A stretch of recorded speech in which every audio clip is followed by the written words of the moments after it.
આપણે કાંઈ રાજકોટવાળાને ઢોર દોવાની ઉપાધિ ન હોય. ગામડામાં 6 વાગે કથા બંધ જ કરવી પડે છે. 3 થી 6 નો સમય રખાય. 6 ને 10 કરો એટલે બેનો તો હાલતા થઈ જાય. ડેરીએ દૂધ દેવા જવાનું હોય ને એટલે અહીંયા તો આપણે લગભગ મને એમ થાય છે કે ચિંતા છે નહીં. એટલે કદાચ 15-20 મિનિટ કે અડધી કલાક મોડું થાય તો હાલે. કેટલાને હાલે એવું છે? ઊંચા હાથ કરવો છે. 2 3 બધાયને હાલે એવું છે. 20% થયા દાદા. 80% ના હાથ ઉપર નથી. એ તમે આ પાઠશાળાના પ્રિન્સિપાલ છો, તમારે નિયમ નક્કી કરવાના, પૂછવાનું નહીં. ભૂલી જવાના. આ ઘડિયાળમાં જોતા જ નથી. જોવો છો ઘડિયાળમાં તઈ સમયનું ભાન નથી. આંકા કરું. વાહ ભાઈ વાહ, ધન્ય.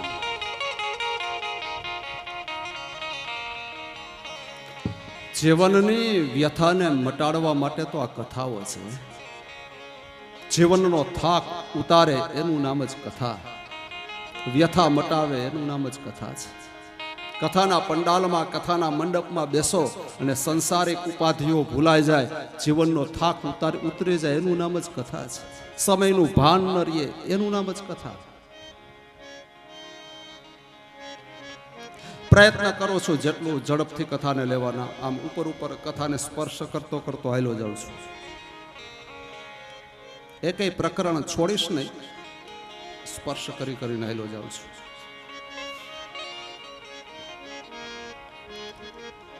પુરંજનની કથા સાંભળાવી છે. પુરંજન 10 દરવાજા વાળી નગરીની અંદર પ્રવેશ કરે છે. સરસ મજાનો મહેલો જતો હતો. નગર જોયું. આહા, 10 દરવાજા વાળો સુંદર મજાનું ભવ્ય નગર. અને પુરંજને નગરની અંદર પ્રવેશ કર્યો. થોડેક આગળ હાલો ને તો એક યુવાન સ્ત્રી મળી છે. સ્વરૂપવાન છે. પેલી સ્ત્રીએ પુરંજનને કીધું, પુરંજન તું મારી સાથે વિવાહ કર. કહે મને વાંધો નથી. પેલી સ્ત્રીએ કીધું કે મારી સાથે તારે લગ્ન કરવા હોય તો મારી અમુક શરત તારે માન્ય રાખવી પડશે. કહે સારું, બોલ કઈ શરત છે? તો કહે મારી હયાતીમાં તારે બીજું લગ્ન નહીં કરવાનું. કહે મંજૂર છે. હું તને જેમ કહું એમ તારે કરવાનું. તારી રીતે કોઈ તારે જાતે નિર્ણય નહીં લેવાના. કહે મને મંજૂર છે. પછી તો એ સ્ત્રી સાથે પુરંજનના લગ્ન થાય છે. સ્ત્રીનું નામ છે પુરંજની. પછી તો ઘણા બધા દીકરાઓ થયા, દીકરીઓ થઈ, સંસાર બહુ ફાયલો ફૂલો. પણ પેલો પુરંજન પેલી સ્ત્રીને આધીન છે. પેલી સ્ત્રી કહે એમ જ કરવાનું. ઊભો થા તો ઊભું થવાનું, બેસી જા તો બેસી જવાનું. આ સિવાય પોતાની બુદ્ધિથી કાંઈ ન કરી શકે. લાચાર છે, પરવશ છે, પરાધીન છે. ઘણા વર્ષો બાદ પુરંજન કંટાળ્યો અને એક સરસ મજાનો રથ તૈયાર કરાયો છે. આ રથના 5 ઘોડાઓ છે. મનવો સારથી છે. એના હાથમાં લગામ આપી અને પુરંજન એ 10 દરવાજા વાળી નગરીમાં રથમાં બેસીને બહાર નીકળે છે.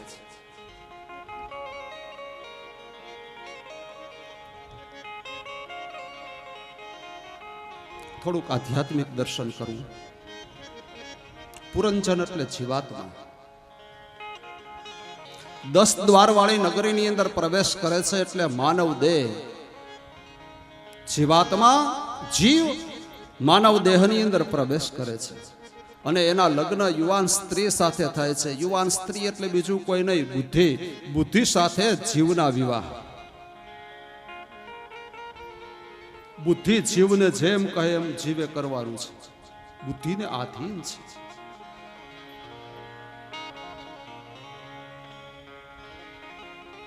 બુદ્ધિ નચાવે એમ જીવ નાચે છે. જીવાત્મા કંટાળી જાય છે. વિષય, વિકાર અને વાસનાના 5 ઘોડાઓ રથને જોડે છે અને મનને સારથી બનાવ્યો છે. કોણ છે?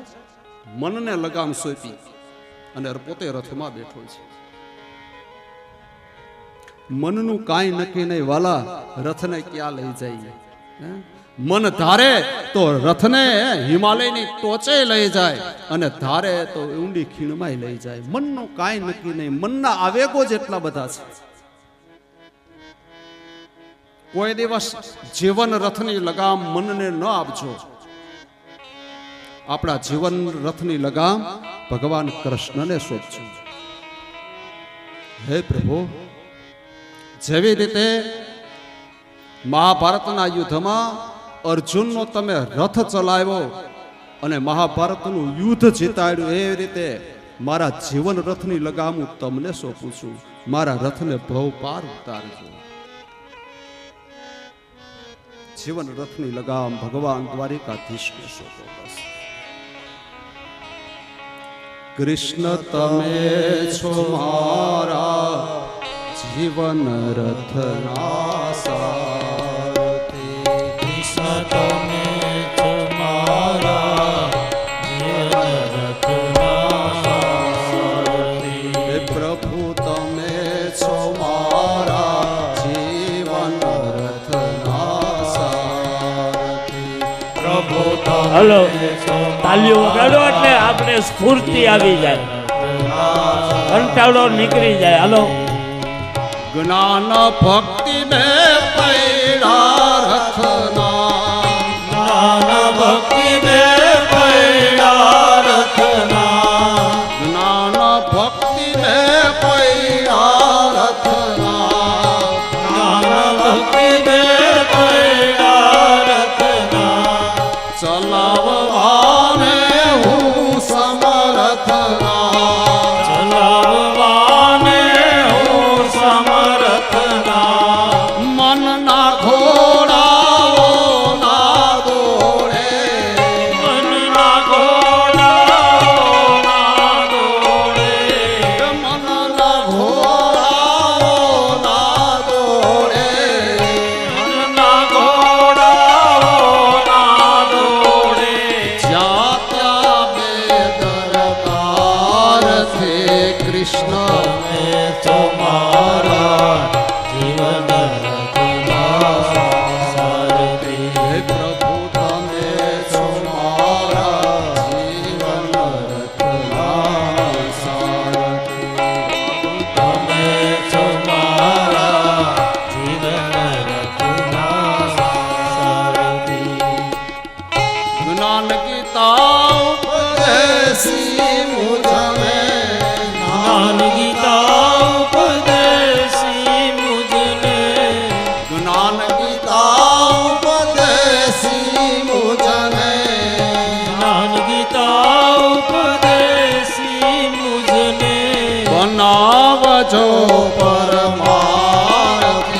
કૃષ્ણ તમે છો મારા જીવન રથના સારથી. પ્રભુ તમે છો મારા જીવન રથના સારથી.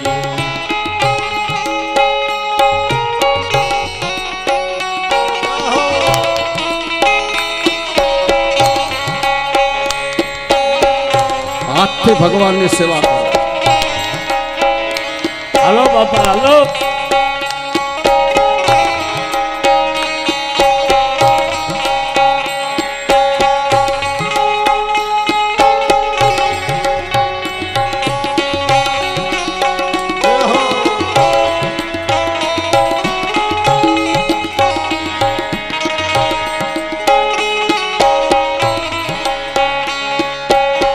મારું તારું મનથી મૂકું, મારું તારું મનથી મૂકું, ભક્તિ કેરો પંથ ન ચૂકું, ભક્તિ કેરો પંથ ન ચૂકું, મન મારું કદી ન વિસરે, મનડો મારો કદે ન વિસરે.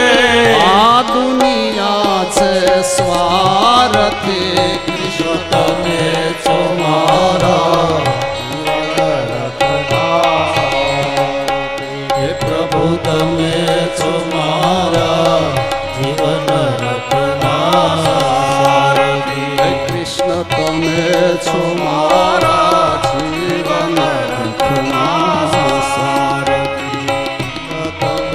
છો મારા જીવન રથના સારથી.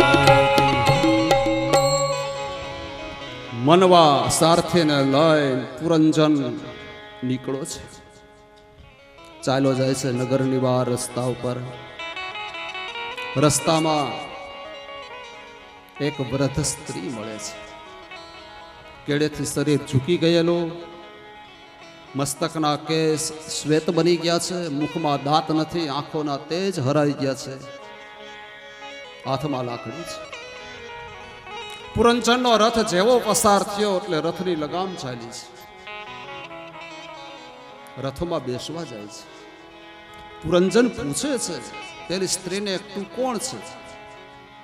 પેલી સ્ત્રી પુરંજનને કહે, તું મારી સાથે વિવાહ કર, લગ્ન કર.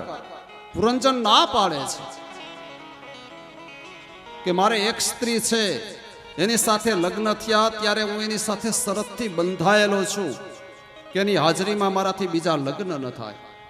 તું તો વૃદ્ધ છે, હું તારી સાથે વિવાહ નહીં કરું. પુરંજન ના પાડે. પેલી સ્ત્રી પરાણે બળજબડીથી રથમાં બેસી. તું ભલે ના પાડે, હું તારી સાથે વિવાહ કરું છું.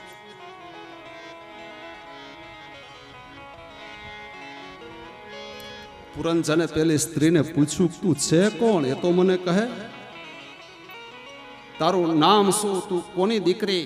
ત્યારે પેલી સ્ત્રીએ કીધું, હું કાળ રાજાની દીકરી, મારું નામ છે જરા.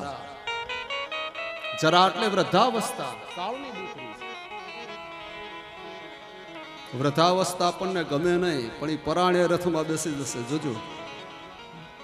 હા, નહીતર ગમતી વસ્તુ નથી આપણને. પણ હવે ના પાડો તોય રથમાં બેસે, શું કરવું? પુરંજન આવ્યો પેલી વૃદ્ધ સ્ત્રીને લઈને પોતાના નગરમાં. ઓલી યુવાન સ્ત્રીએ જોયું અને યુવાન સ્ત્રીએ વિચાર કર્યો કે લે, આ તો મારી હાજરીમાં બીજા લગ્ન કરીને આવ્યો. અને પેલી યુવાન સ્ત્રી છે એ જતી રહે છે.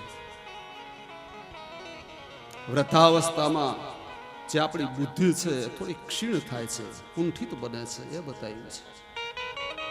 ભવાટવીનું વર્ણન સંભળાયું અને પ્રાચીન બહિર રાજાની આંખ ખોલી છે. પાપ કર્મ કરતા એને અટકાયો છે કે હે રાજા, કર્મનો બદલો જીવાત્માએ આપવો પડે. તે જે પશુઓને હોયમાં છે એ પશુ બદલો લેશે. આકાશમાં માયા બતાવી નારદે, કર ઉપર નજર. જે પશુઓને હોયમાં છે તારા માટે જો તૈયાર છે. તારું શરીર પડી જશે, ભગવાનના ધામમાં તું જઈશ ત્યારે આ પશુઓ તને સિંગડી મારશે, ખરીઓ મારશે, ત્યારે વેદના તારાથી સહન થશે. કારણ કર્મનો બદલો તારે આપવો પડશે. પ્રાચીન બહિર કહે કે મારે કર્મનો બદલો આપવો પડે. કરે તું શું હિસાબ? કર્મનો બદલો તો ભગવાને આપવો પડે. રામાવતારની અંદર તાલ વૃક્ષની પાછળ છુપાઈને ભગવાન રાઘવે વાલીને તીર માર્યું અને એનો બદલો કૃષ્ણ અવતારમાં આપ્યો છે ભગવાને. ભાલકા તીર્થમાં જરા પારાધીના તીરે ભગવાન વિંધાણા છે. તો ભગવાન જેવા ભગવાને કર્મનો બદલો આપવો પડે, તો રાજન તું શું હિસાબમાં? આમ કરીને પ્રાચીન બહિર રાજાને પાપ કર્મથી નારદજીએ બચાવ્યા છે. પ્રયવતો ભાગવત, પાંચમો સ્કંદ. આત્મારામ કથન ગૃહ રમતન મૂલા કર્મ બંધવ પરાભવ નાનું મુક્ત સંગાના તાદશાના દ્વિજહર્ષભ ગુરુ હે સ્વભિનિવેશોયમ પૂષામ ભવેતુમર્હતે પ્રિયવતો ભાગવત આત્મા રામ કથન.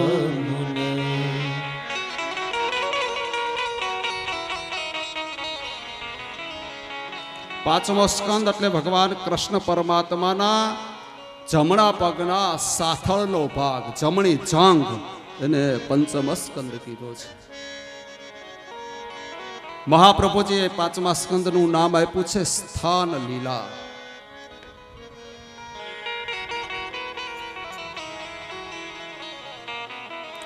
પ્રિયવતને વૈરાગ્ય થયો, વનમાં જઈ અને ભગવાનનું તપ કર્યું. એક અધ્યાયમાં એક કથા બતાવી છે.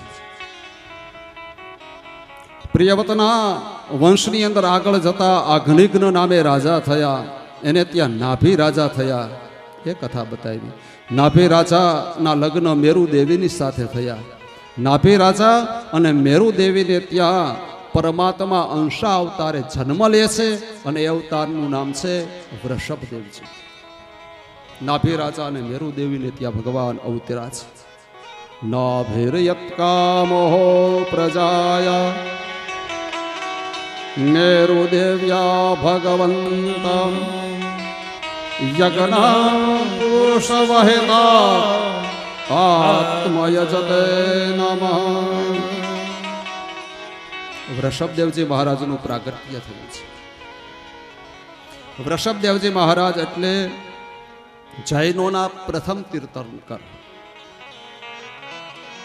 અને વૈષ્ણવોનો 8મો અવતાર, જે આપણે કેસરિયાજી કહીએ છીએ ને, એ વૃષભદેવજી મહારાજ છે.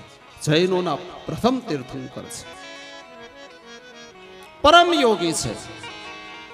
એટલી બધી સાધનાઓ એમણે મેળવી. એક વખત ઇન્દ્ર મહારાજે વૃષભદેવજી મહારાજના નગર ઉપર જાણી જોઈને વરસાદ ન વરસાવ્યો. પોતાની પ્રજાને દુઃખી થતા જોઈ અને વૃષભદેવજી મહારાજે પોતાની યોગ શક્તિ દ્વારા પોતાના નગરમાં વરસાદ વરસાવ્યો છે. પરમ યોગી, સિદ્ધ યોગી.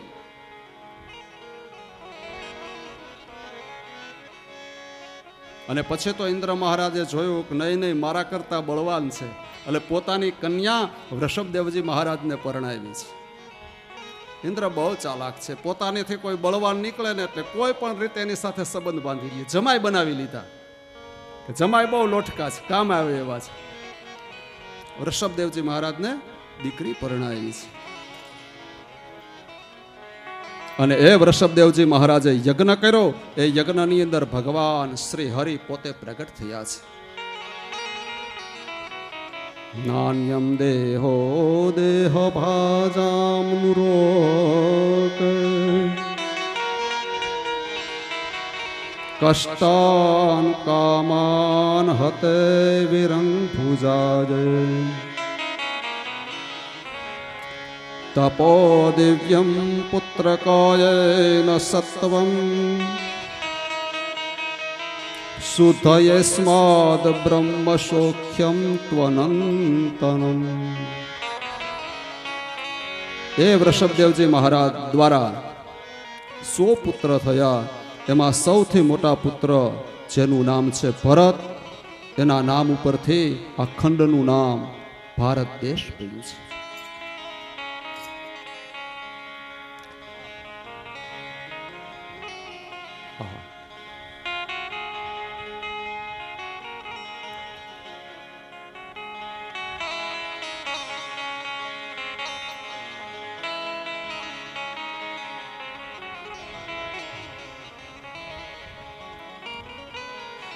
ભરતજીના 9 ભાઈઓ છે.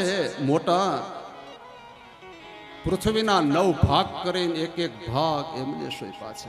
ભાગવતજીની અંદર 9ના નામ આપ્યા છે: કવિ, હરિ, અંતરિક્ષ, પ્રબુદ્ધ, પીપલાયન, આવિર, હોત્ર, ચમસ અને કરભાજન. આ 9 ભાઈઓ જે આગળ જતા 9 યોગેશ્વરો થયા. અને ત્યારથી નાથ સંપ્રદાયની પરંપરા આવી છે, જેને આપણે નવનાથ કહીએ છીએ. તે 9 યોગેશ્વર. એક એક ખંડ એને ભાગવા આપ્યું છે.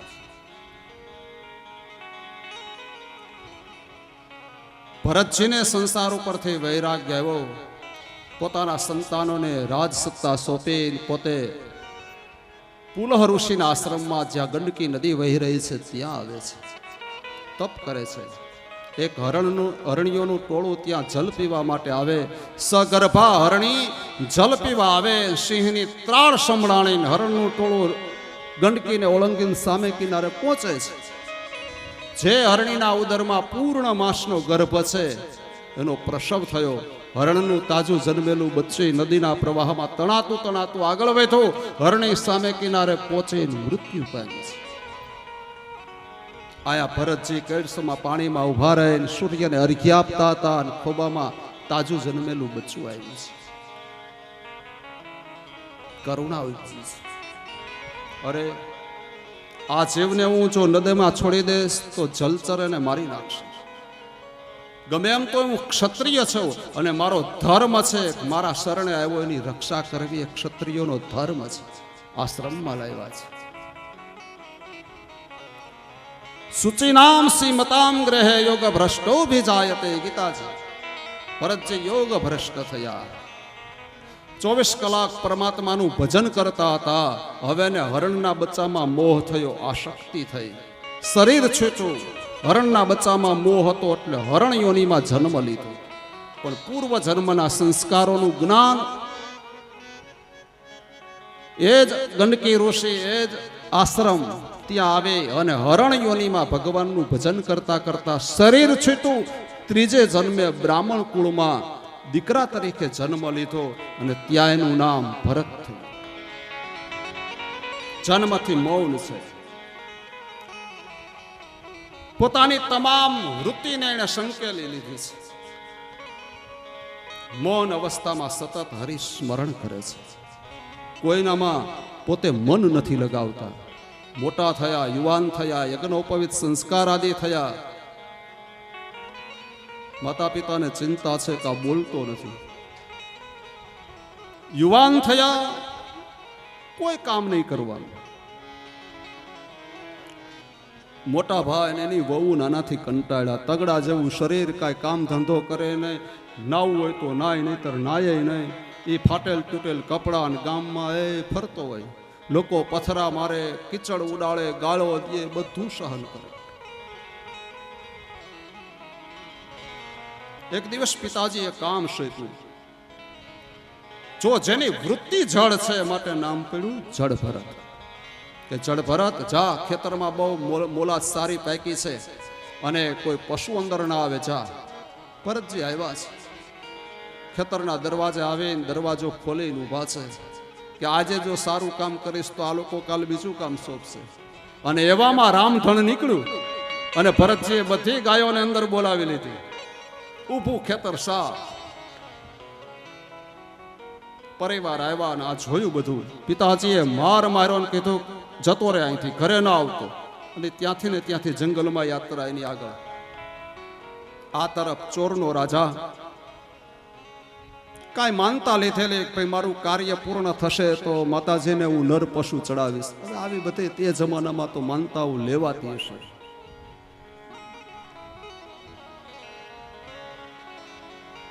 હવે બનવા કાળે છે ને બની ગયું એનું, એને નર પશુ ચડાવવાનો વારો આવ્યો. કહે જાઓ કોઈને ગોતીને લાવો. ચોરના રાજાના સેવકો ગોતતા ગોતતા આવે ને ભરતજી મળ્યા. કે હાલ રાજા બોલાવે છે. તો એની હાલતા થયા. રસ્તામાં પૂછ્યું તારું નામ શું? પણ મૌન છે.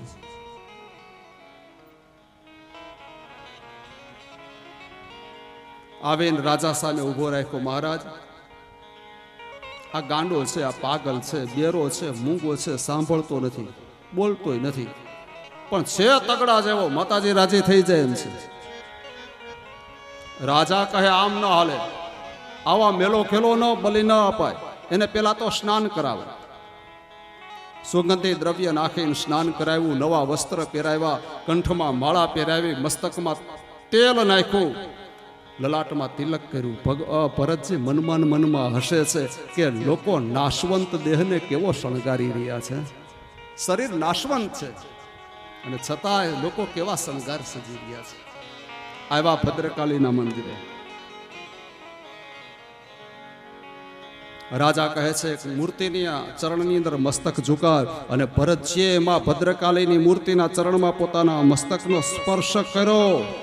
સમાધિ લાગી ગઈ છે. રાજાએ હાથમાં ખડગ લઈ અને જ્યાં ભરતજીનું મસ્તક કાપવા જાય ત્યાં યોગ માયા ભદ્રકાલી મૂર્તિ ફાટીને એમાંથી પ્રગટ થઈ રુદ્ર રૂપમાં. ખડગ હાથમાંથી આંચકી ચોરના રાજાનું મસ્તક કાપ્યું છે. માં તાંડવ કરવા લાગી છે.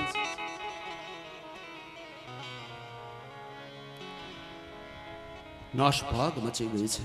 ભરતજીને તો બસ સમાધિ છે. માં જે રૌદ્ર રૂપમાં હતી એ સૌમ્ય રૂપમાં આવ્યા. માનો આવેશ શાંત થયો અને ત્યારે એમ કહેવાય છે ભરતજીની સમાધિ ખોલીને જ્યાં જોવે ત્યાં તો માં ભદ્રકાળીના હાથમાં ચોરના રાજાનું મસ્તક રુધિર ટપકી રહ્યું છે.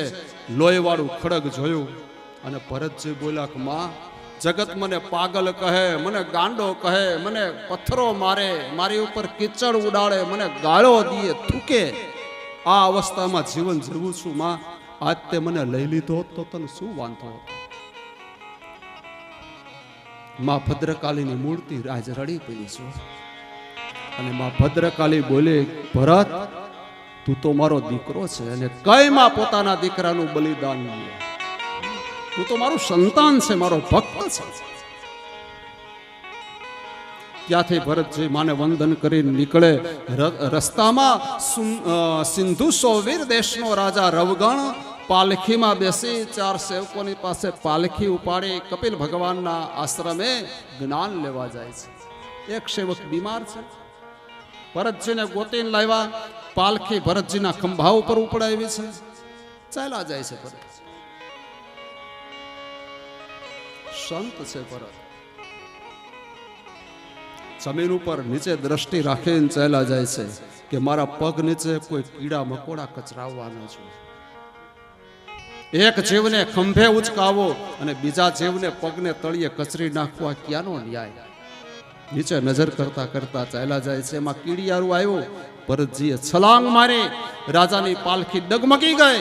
મસ્તક ઉપરથી મુગુટ પડ્યો અને રાજાનો જે દંડ પાલખીમાં હતો એ રાજાના મસ્તકમાં વાગ્યો છે. આવેશ આવ્યો, પાલખી નીચે ઉતરાઈ ગઈ છે. ભરતજીના પીઠ ઉપર ધડાધડ દંડના પ્રહાર થયા અને ભરતજી ખડખડાટ હસવા લાગ્યા છે. જેમ મારે એમ ભરતજી હશે. ત્યારે રવગણ બોલ્યો, પાગલ, તને વાગતું નથી? જન્મથી મૌન હતા એ ભરતજી આજ પહેલી વાર બોલ્યા છે. શું કામ?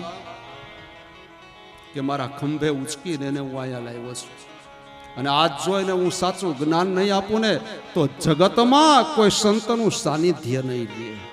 એને સત્સંગ આજ મારે કરાવવો પડશે. અને ભરતજી બોલ્યા કે હે રાજા, તું જેને મારે છે ને વાગતું નથી ને વાગે છે ને તું મારી શકતો નથી.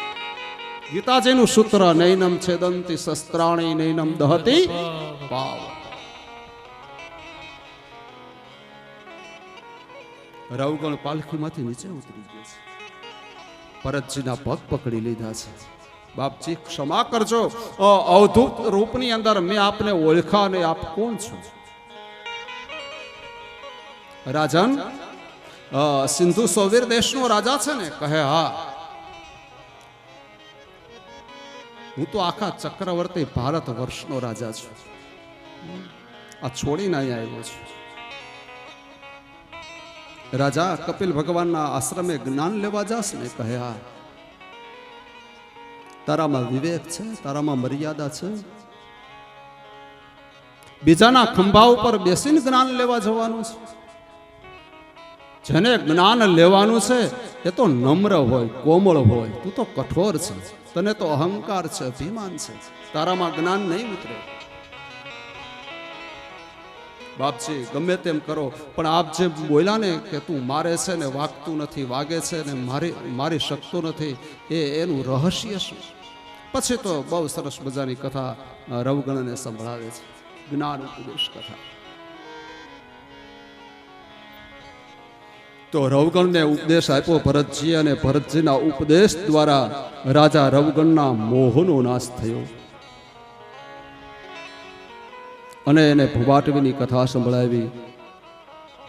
પછી ભરત વંશના જે પ્રતાપી રાજાઓ થયા એની એક અધ્યાયમાં કથા બતાવી છે. આમ કરી 5મા સ્કંદની કથાને વિરામ આપ્યો અને 6ઠા સ્કંદની કથાને પ્રારંભ થાય છે. કૃષ્ણાય વાસુદેવાય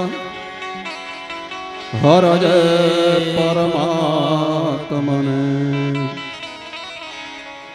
પ્રણતઃ ક્લેશનાશાય ગોવિંદાય નમો નમઃ. છઠ્ઠો સ્કંદ એટલે ભગવાન કૃષ્ણ પરમાત્માના ડાબા પગના સાથળનો ભાગ, વામ જાંગ. છઠ્ઠો સ્કંદ. મહાપ્રભુજીએ છઠ્ઠા સ્કંદનું નામ આપ્યું છે પોષણ લીલા, પુષ્ટિ લીલા. અને આયા રાજા પરીક્ષિત છઠ્ઠા સ્કંદના પ્રારંભમાં બોલે છે, નિવૃત્તે માર્ગો કથિત આદો ભગવતાન્યથા કર્મયોગ લબ્ધેન બ્રાહ્મણ યદ સંસ્કૃતિ. છઠ્ઠા સ્કંદમાં પ્રારંભમાં અજામિલ ચરિત્રની કથા છે. પંચમ સ્કંદના અંતમાં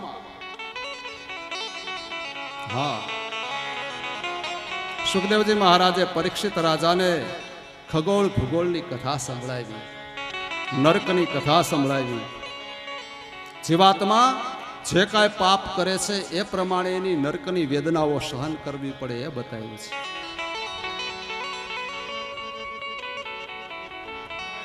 યમપુરીની અંદર યમરાજાના દૂતો લઈ જાય, રસ્તામાં અશીપત્ર વન આવે, શરીર ભેદાય છેદાય, યમ કિંકરો એને માર મારે છે એ કથા બતાવી.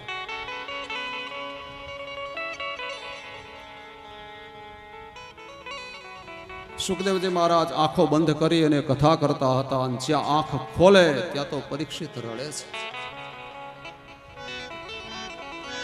બાજ પક્ષીના ભયમાં જેમ કબૂતર કંપે એ થર થર થર ધ્રુજી રહ્યો છે પરીક્ષિત.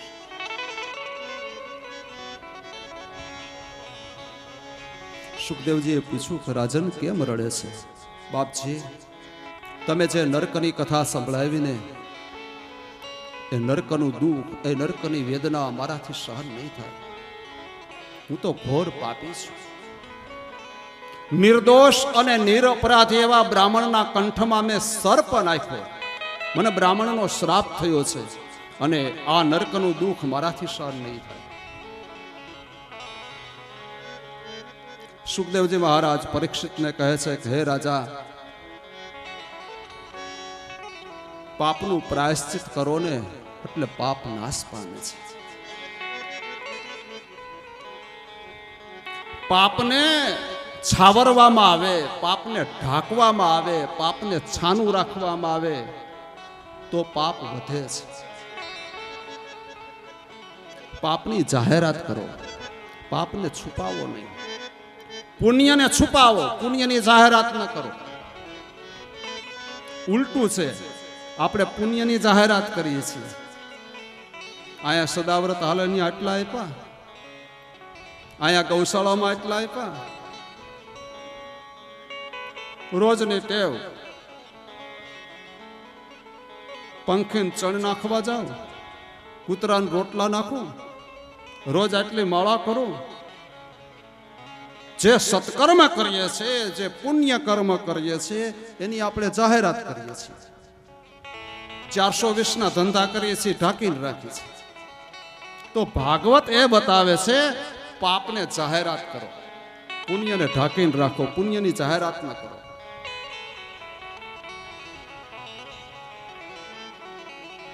માનવથી પાપ થયું હોય તો ચોકમાં ઉભા રહી ઊંચા હાથ કરીને બોલી જવાનું, હું પાપી છું, મેં આ પાપ કર્યું છે. પાપમાંથી મુક્તિ મળી જાય. હે રાજા, લે હું તને અજામિલનું ચરિત્ર બતાવું. આમ કરી અજામિલની કથા કરે છે. પૂર્વે કોઈ વિષ્ણુ યશ નામનો બ્રાહ્મણ, વેદજ્ઞ, તપોધન, ત્રિકાળ સંધ્યા કરનારા બ્રાહ્મણ પોતાના આશ્રમમાં પરિવાર સાથે રહે છે. આશ્રમથી નદી કિનારે રોજ સવારમાં સંધ્યા કરવા માટે જાય છે. નદીમાં સ્નાન કરે, નદીના કિનારે સંધ્યા કરે, પછી પોતાના આશ્રમમાં પાછો આવે. આ રોજનો એનો નિયમ છે. પોતાના આશ્રમથી નદી કિનારે જાય છે તો રસ્તામાં એક ગણિકાનો મકાન આવે છે, મહેલ આવે છે. આ બ્રાહ્મણ ગણિકાના ઘરની અંદર જે સંગીત વાગતું હોય એ સંગીત સાંભળતા નથી, કાનમાં આંગળીઓ રાખે છે. ગણિકાના મકાનની સામે દ્રષ્ટિ નથી કરતા, આંખો બંધ રાખે છે.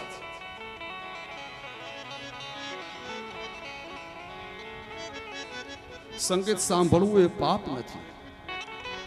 કયા પ્રકારનું સંગીત છે? સંગીતના 3 પ્રકારો બતાવ્યા છે: સાત્વિક, રાજસી અને તામસી. ભગવાનની કથામાં સંત વાણીમાં જે સંગીત વાગે એ સાત્વિક સંગીત છે, એ સાંભળવાનો દોષ નથી. ઘરના આંગણે દીકરા અને દીકરીના લગ્ન થતા હોય જે સંગીત વાગે એને રાજસી પ્રકારનું સંગીત કીધું છે. પણ ક્લબમાં ન પીવાના પીણા પી અને જે નચાય છે, સંગીત વાગે છે, શાસ્ત્રમાં એને તામસી સંગીત કીધું. અને આ તામસી સંગીત સાંભળવું એ પાપ છે.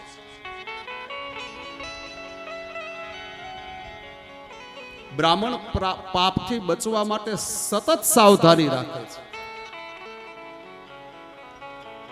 દરેક જ્ઞાતિને કદાચ નાનું મોટું પાપ થઈ જાય તો ભગવાન માફ કરે છે, પણ બ્રાહ્મણને પાપ કરતા ભગવાન માફ નથી કરતો.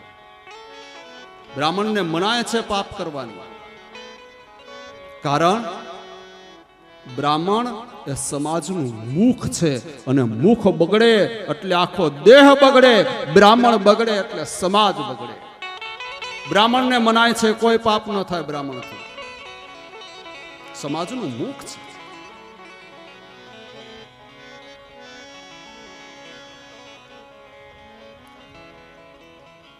संगीत है शक्ति ईश्वर की, हर राग में बसरा, रागी सुनाए रागिनी तो रोगी को मिले आराम. સંગીતમાં તો અદ્ભુત શક્તિ છે. આજે વિજ્ઞાને સાબિત કર્યું છે કે અમુક પ્રકારના રોગ વાળા વ્યક્તિએ અમુક પ્રકારનો રાગ સાંભળે તો એનો રોગ મટે છે. વિજ્ઞાને સાબિત કર્યું છે. બ્રાહ્મણ રોજ નીકળે, આંખો બંધ, કાન બંધ, અને ગામ હોય ને ત્યાં 5 જણા બેઠા જ હોય. બ્રાહ્મણની રોજની ટીકા કરે, રોજની નિંદા કરે છે. એ વેદ્યો નીકળ્યો, આંખો બંધ, કાન બંધ, રોજની ટીકા, પોતાની જાતને પંડિત માનીને બેઠો છે.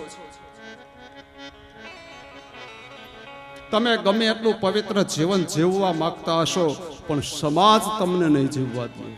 સમાજનો અમુક વર્ગ છે એ નિંદા કરવાનું, ટીકા કરવાનું જ કામ છે. તમે ગમે એમ સારું જીવન જીવશો તો એ ટીકા કરવાનું છે.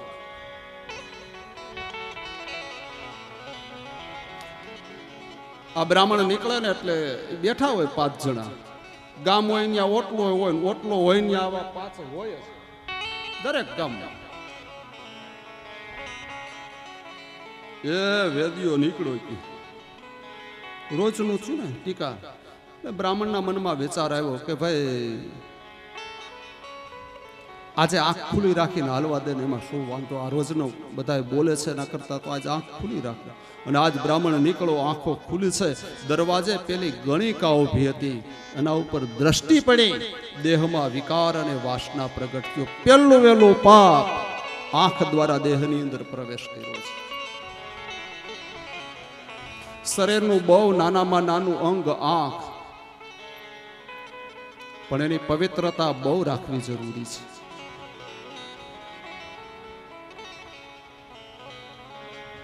આંખમાં કાંઈક પડે ને તોય પીડા, અને આંખ કોઈના ઉપર પડે ને તોય પીડા. આંખમાં નાનું એવું રજકણ પડે, એ ન નીકળે ને ત્યાં સુધી શાંતિ ન થાય. એ કણું નીકળી જાય પછી જ તમે નિરાતે સૂઈ શકો. પતિ પત્ની હાલા જતા હોય, ધર્મેન્દ્ર રોડ ઉપરથી નીકળે અને પત્નીની નજર 10,000 રૂપિયાની સાડી ઉપર પડે.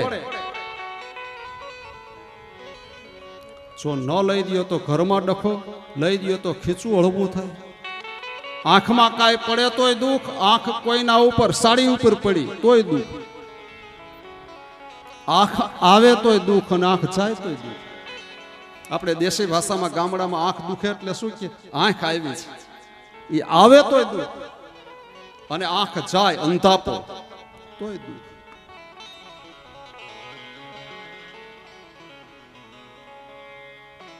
બહુ આંખને જાળવવી પડે, પણ એક કરુણા સાથે કહેવું પડે. એક માણસ આંખો ઉપર ચશ્મા લગાવ્યો ને દિવસમાં 50 વખત લોહીને સાફ રાખશે, પણ માણસ એટલી દ્રષ્ટિ નથી સાફ રાખી શકતો.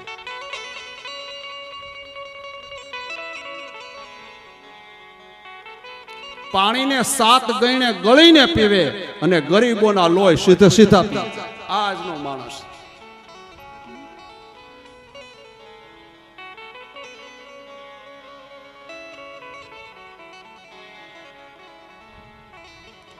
આંખથી દેહની અંદર પાપ આવ્યું છે. બીજે દિવસે બ્રાહ્મણ નીકળો, કાન ખુલ્લા રાખ્યા છે, તામસી સંગીત વાગ્યું, એ સાંભળ્યું, કાન દ્વારા પાપ અંદર પ્રવેશ થયો. ત્રીજા દિવસે બ્રાહ્મણે આંખ અને કાન ખુલ્લા રાખ્યા. પેલી ગણિકાએ આગ્રહ કર્યો કે મહારાજ આવો, કહે નહીં, પરાણે લઈ જાય છે. મહારાજ થોડુંક દૂધ લ્યો અને દૂધ પીધું ગણિકાના હાથનું, અને જીભ દ્વારા મુખ દ્વારા દેહની અંદર પાપ. આમ દિન પતિ દિન આ બ્રાહ્મણ પાપની અંદર ઘેરાવવા લાગ્યો છે.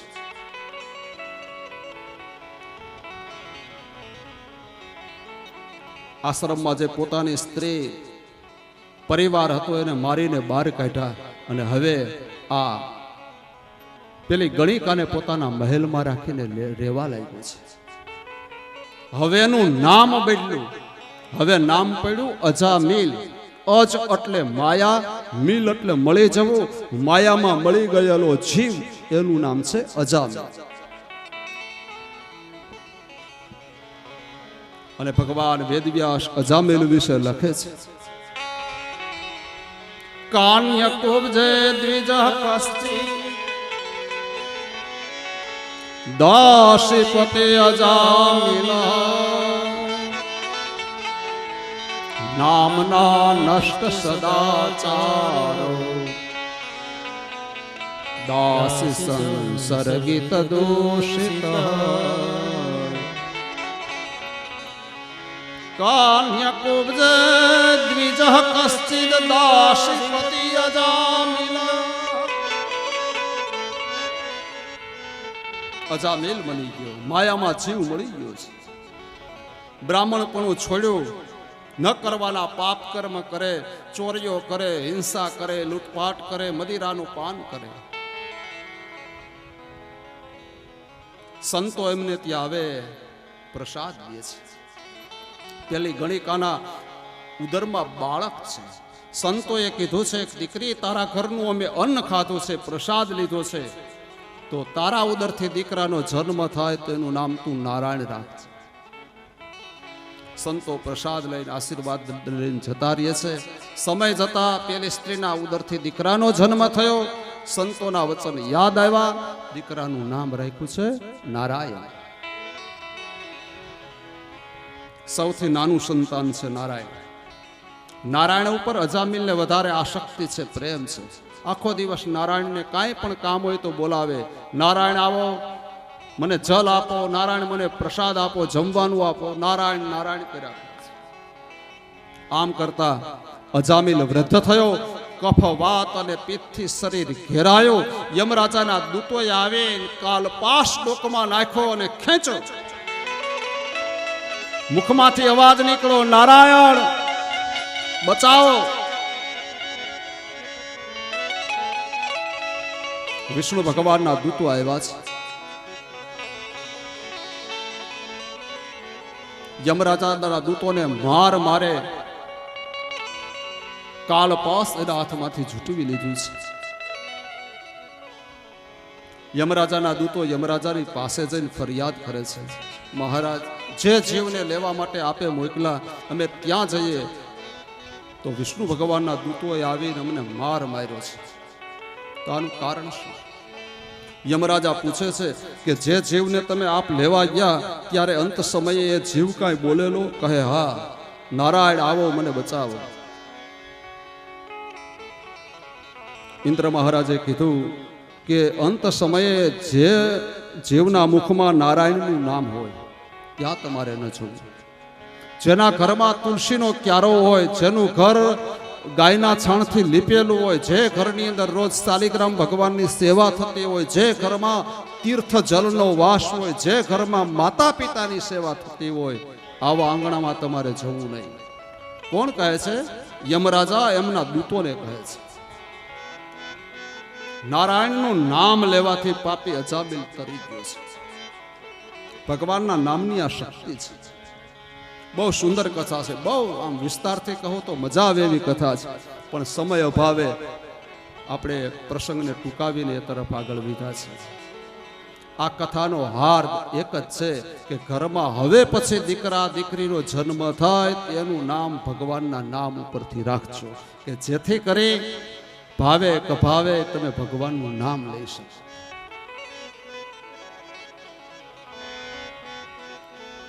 હવે તો નામે જો ટૂંકા ટૂંકા થઈ ગયા, બે અક્ષરના, ચિંટુન પિન્ટુન રીન્ટુન.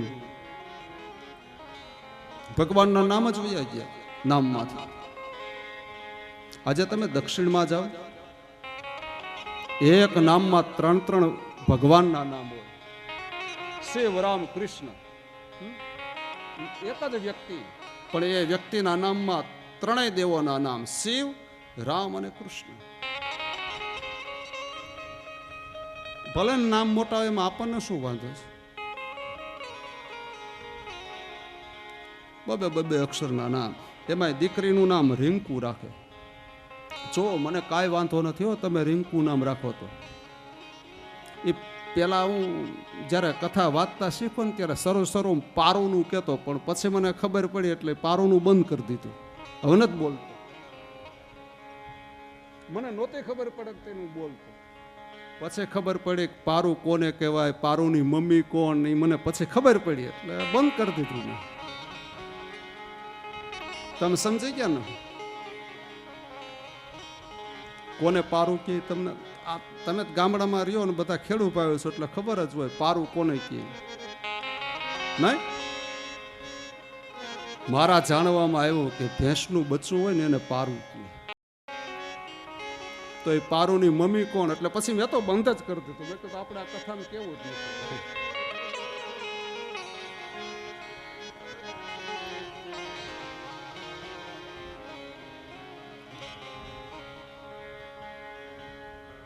રિંકુ કેવું સરસ મજાનું નામ છે રિંકુ. અને એ રિંકુ બેન નાના એવા હોય, ઢીંગલી 1.5-2 વર્ષની, ઘરમાં આમ તેમ દોડ્યા કરતી હોય, બધાને કેવી વાલી લાગે. એ રિંકુ બેનના લગ્ન થાય ત્યારે ગીત કેમ ગાવા? માનો હવે તો ક્યાં આપણે ગાવા છીએ, ઓર્કેસ્ટ્રા વાળાને ગાવા છે ને. આપણે ફોર્મ ભરીને દઈ જ દેવાનું જ ને. સારી વાત છે. રિંકુબેનના લગ્ન થઈ ગયા, રિંકુબેનની ઘરે દીકરાઓ થયા, એને ત્યાં દીકરા થયા. પછી તો રિંકુબેન વ્રત બની જાય ને. કેડેથી આમ શરીર ઝૂકી ગયું હોય, હાથમાં લાકડી હોય, ડગડગ કરતા હલાવતા હોય, ત્યારે દીકરાના દીકરા એમ કહેશે જો રિંકુ દાદી આવ્યા. ત્યારે રિંકુ નામ કેવું લાગશે? કોઈ વિચાર કર્યો કે નહીં? રિંકુ દાદી ત્યારે કેવા લાગે? એટલે જાણી જોઈને વિચારીને સંતાનોના નામ રાખો.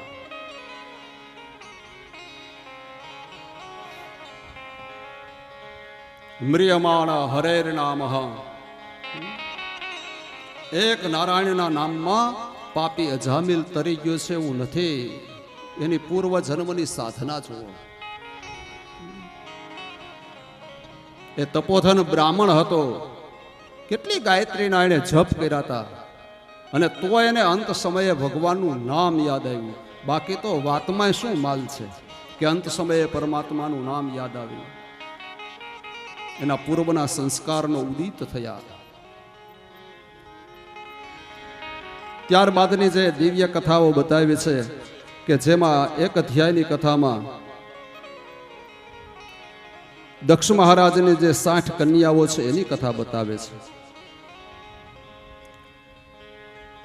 દક્ષ મહારાજે 10 કન્યા પોતાની ધર્મને પરણાવી, 13 કશ્યપને પરણાવી, 27 કન્યાઓ ચંદ્રમાને પરણાવી, 2 ભૂત નામના દેવને, 2 અંગીરાને, 2 કુશાશ્રવને અને 4 તક્ષર્યને કન્યા પરણાવી. એક અધ્યાયમાં દક્ષ મહારાજે પોતાની દીકરીઓના લગ્ન કર્યા એ કથા બતાવી. બૃહસ્પતિ ગુરુનો ઇન્દ્ર મહારાજે ત્યાગ કર્યો અને ઇન્દ્ર મહારાજે નવા ગુરુ ધારણ કર્યા એ કથા બતાવી. વિશ્વરૂપની કથા. ત્વષ્ટા મુનિના પુત્ર વિશ્વરૂપને ગુરુ બનાવ્યા છે. તસ્યાન વિશ્વરૂપસ્ય શિરાંશિતે ભારત સોમપેથમ સુરાપેથમ અન્નાદમિતિ સુશ્રમઃ. આ વિશ્વરૂપને 3 મસ્તક છે એવું ભાગવત કહે છે. તસ્યાન વિશ્વરૂપસ્ય શિરાંશી ત્રીણી ભારત. શિર એટલે મસ્તક, ત્રીણી એટલે 3. એક મુખથી સોમરસનું પાન કરે છે, બીજા મુખથી સુરાનું પાન કરે છે અને ત્રીજાથી અન્ન ખાય છે. ગુરુ બનાવ્યા ઇન્દ્ર મહારાજે અને ગુરુ પાસે યજ્ઞ કરાયો. યજ્ઞની અંદર ઇન્દ્ર મહારાજને ખબર ન પડે એમ ચોરી છુપીથી દાનવોને વિશ્વરૂપી આહુતિ આપી છે. ઇન્દ્ર મહારાજને ખબર પડી, ખડગ લય અને વિશ્વરૂપના 3 મસ્તક કાપ્યા છે. અને 3 મસ્તકમાંથી 3 પક્ષીઓ પ્રગટ થયા એની કથા બતાવી. સોમપીતમ તુ યત્તસ્ય શિર આસિન કપિંજલ કલવિંગ સુરાપીથ અન્નદમ યત્તતેતરી. સોમપીતમ તો યત્તસ્યત શિરી આસિત કપિંજલ. જે સોમરસનું પાન કરે છે એ મુખમાંથી કપિંજલ પક્ષી થયું. સુરા પીવે છે એમાંથી કલવિંગ નામનું પક્ષી થયું અને જે અન્ન ખાય છે એમાંથી તેતર નામનું પક્ષી થયું. આવા 3 પક્ષીઓ પ્રગટ થયા છે. વિશ્વરૂપ મરાણા ઇન્દ્ર મહારાજને બ્રહ્મ હત્યા લાગી. માનસરોવરમાં જાય છે, કમળના નાળવામાં ઉતરી અને ઉપર પદ્મજા એટલે લક્ષ્મીજીએ બેસી ઉપર કમળ ઉપર ઇન્દ્ર મહારાજને આશ્રય આપ્યો છે. ઇન્દ્ર મહારાજે બ્રહ્મ હત્યાના પાપમાંથી મુક્ત થવા માટે બ્રહ્મ હત્યાના 4 વિભાગ કર્યા. એક જલને આપ્યો, એક પૃથ્વીને આપ્યો, એક વૃક્ષને આપ્યો, એક સ્ત્રી જાતિને આપ્યો છે. ત્વષ્ટા મુનિને ખબર પડી કે સ્વાર્થી ઇન્દ્રએ મારા પુત્રની હત્યા કરી છે અને એ ત્વષ્ટા મુનિએ વામ સ્નાન કર્યું. વામ સ્નાન કર્યું અને યજ્ઞના કુંડની સામે બેસી અને જ્યાં વામ આહુતિઓ આપી ત્યાં તો યજ્ઞના કુંડમાંથી લીલો ધુવાડો પ્રગટ થયો અને યજ્ઞના કુંડમાંથી ભયંકર એક અસુર પ્રગટ થયો. ત્વષ્ટા મુનિને વંદન કરીને બોલ્યા, ગુરુ પ્રભુ આપે મને પ્રગટ કર્યો છે, આપ મારા પિતા છો, કહો મારે શું કામ કરવાનું છે. કહે તું મારી વૃત્તિમાંથી પ્રગટ થયો છે, તારું નામ છે વત્રાસુર અને જાઓ ઇન્દ્ર મહારાજનો નાશ કરો. વત્રાસુર પોતાની મોટી વિશાળ સેના લઈ અને ઇન્દ્ર મહારાજની સામે યુદ્ધે ચડ્યો છે. ઇન્દ્ર અને વત્રાસુરનું યુદ્ધ જોવા માટે દેવતાઓ આવ્યા છે. ભયંકર દારૂણ યુદ્ધ થયું. કેમે કરીને વત્રાસુર મરાતો નથી. ભગવાનના શરણે દેવો આવ્યા કે વત્રાસુરનું મૃત્યુ કઈ રીતે છે. ત્યારે દેવોએ બતાવ્યું કે દધીચી ઋષિના બરડાનું અસ્થિ અને એમાંથી વજ્ર બને એ વજ્રથી જ એનો નાશ છે. સાબરમતીના કિનારે દધીચી ઋષિના આશ્રમમાં દેવો આવ્યા. ગાયનું રૂપ લીધું અશ્વિની કુમારોએ, માગણી કરી બ્રાહ્મણના રૂપમાં અને દધીચી ઋષિએ સમાધિની અંદર સ્થિર બની બ્રહ્મની અંદર પોતાના પ્રાણને સ્થિર કરી બરડાનું હાડકું બ્રાહ્મણોને આપ્યું છે, દેવોને આપ્યું છે. બ્રાહ્મણના રૂપમાં રહેલા દેવોએ એ બરડાના અસ્થિને લઈને વિશ્વકર્માને આપ્યું. વિશ્વકર્મા ભગવાન એમાંથી તેજોમય વજ્ર બનાવ્યું અને એ વજ્ર આજ હાથમાં લઈને એરાવત હાથી ઉપર બેસી અને ઇન્દ્ર મહારાજ વત્રાસુરની સામે યુદ્ધે ચડ્યો છે. ઇન્દ્ર મહારાજે શક્તિનો પ્રહાર કર્યો વત્રાસુર ઉપર. આમ શક્તિને ઝાલીને બે હાથથી આમ ટુકડા કરીને ફેંકી દીધા. કૌમુદી ગદા ફેંકીને ગદાને આમ ઝાલે અને જેમ નાનું બાળક રમકડાનો ભૂકો કરે એમ ગદાનો ભૂકો કર્યો. અને હવે ઇન્દ્ર મહારાજે પેલું વજ્ર ઉઠાવ્યું, દોડે વત્રાસુરની જમણી ભુજા ઉપર પ્રહાર કર્યો, જમણો હાથ કપાણો. ડાબી ભુજા ઉપર પ્રહાર કર્યો, ડાબો હાથ કપાણો. બે હાથ કપાઈ ગયા અને વત્રાસુરે મુખ ખોલ્યું હો. અને મુખ ખોલીને વત્રાસુર દોડ્યો. ઇન્દ્ર મહારાજ સહિત હાથી સહિત ગળી ગયો. દેવતાઓ ભયભીત બન્યા. પણ આ તો યુદ્ધ કુશળ ઇન્દ્ર વત્રાસુરનું પેટ ચીરે પેટમાંથી હાથી સહિત બહાર આવ્યો છે. બે હાથ કપાણા, પેટ ચીરાણું છે. અને એ વત્રાસુર ઇન્દ્રને એમ કહે, ઇન્દ્ર યુદ્ધને વિરામ આપ, હું મારા ભગવાનને યાદ કરી લઉં. અને યુદ્ધના મેદાનમાં વત્રાસુરે 4 શ્લોકમાં પરમાત્માની સ્તુતિ કરી છે. બહુ સુંદર સ્તુતિ છે. અહં હરે તવ પાદે કમૂલમ દાસાનુદાસો ભુવિતાસ્મ ભૂયઃ સ્મરતે સુપતેર્ગુણાસ્તે ગુણિત વાકર્મ કરોતુ કાય નનાકપુષ્ટં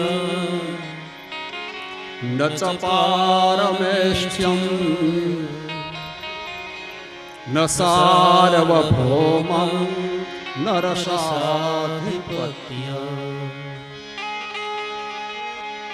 ન યોગસિદ્ધિર ન ભવં ભવસ્ત સમંજસત્વા વિરહ્ય કાંક્ષે અજાત પક્ષા ઇવ માતરં ખગા સ્તન્યં યથાવત સરતાક્ષુધાર્તા પ્રિયં પ્રિયેવા યુષિतं વિષાણા મનોરવિંદાક્ષદિક્ષુતેન ત્વામ મમ તમ શ્લોકં ચલેષુ સખ્યં સંસાર ચક્રે પ્રમતસ્વ કર્મભિઃ ત્વન્માયાત્માત્મદાર્ગે સ્વાશક્તિ ચિંતસ્ય નાથ ભૂયા. 4 જ શ્લોકમાં સ્તુતિ છે, પણ એ શ્લોકના જે ભાવ છે ને બહુ સુંદર છે. અહમ હરે તવ પાદે કમૂલમ દાસાનુદાસો ભુવિતાસ્મ ભૂય. હે ભગવાન, હું તો તમારા દાસનો દાસ છું. મારે રાજ નથી જોતું, મારે વૈભવ નથી જોતા, મારે ઐશ્વર્ય નથી જોતું, મારે સુખ નથી જોતું. હું તો તમારો દાસનો દાસ છું, એક તુચ્છ કિંકર.